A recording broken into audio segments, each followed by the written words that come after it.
कि आप ज्योति के मामले से साइड हो जाइए। पवन भैया का आदेश है, हाँ, ज्योति वाले मैटर से साइड हो जाइए, वरना कपार में ऐसे ठोक देंगे। और इतना पवन सिंह वास्तव में जेल जाएंगे? हाँ जी हाँ। तो ये बात जो है जब बहुत सोशल मीडिया पर भाई साहब अब जहाँ खुलिएगा वहाँ पे छाया हुआ है, ठीक है।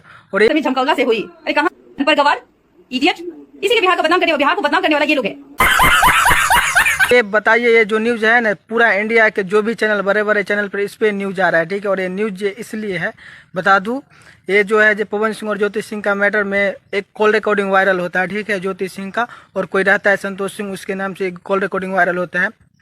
उसी दिन से पवन सिंह का पूरा निशाना है जो बबीता मिश्रा पर चला जाता है। तुम झमकौला से हुई, अरे कहाँ हाय नजर ना लगे तुझे, सॉरी, ठीक है। और वास्तव में जाएगा, क्योंकि ऐसा बात नहीं है, बबीता मिश्रा ने पवन सिंह को लमसम 1-2 साल से बहुत ऐसा ट्रोल किया, ठीक है, इंटरव्यू के माध्यम से, ठीक है। तो पवन सिंह तो वास्तव में भाई साहब बहुत दिन से थोड़ा सा गुस्सा में थे, ठीक है।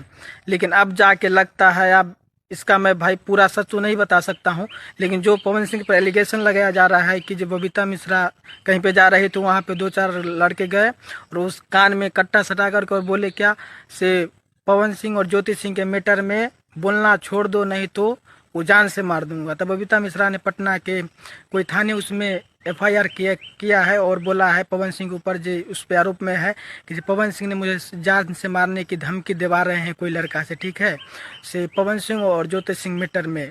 तो यही सब बात है, और बाकी बात देखिए क्या होता है, लेकिन आरोप पवन सिंह पर बहुत तगड़ा लगा है, ठीक है। और क्या है सच्चाई नहीं है वो तो पता चलेगा, लेकिन पवन सिंह के आदमी और पवन सिंह के पर एलिगेशन लगाया जा रहा है, ठीक है। बाकी अपडेट है बहुत जल्दी में नए वीडियो के साथ। वीडियो देखने के लिए आप लोगों का बहुत बहुत धन्यवाद। ठोक दीजिए, 5000 लौटे दिख जाना चाहिए, ये 4000 के लिए मैं यहाँ पे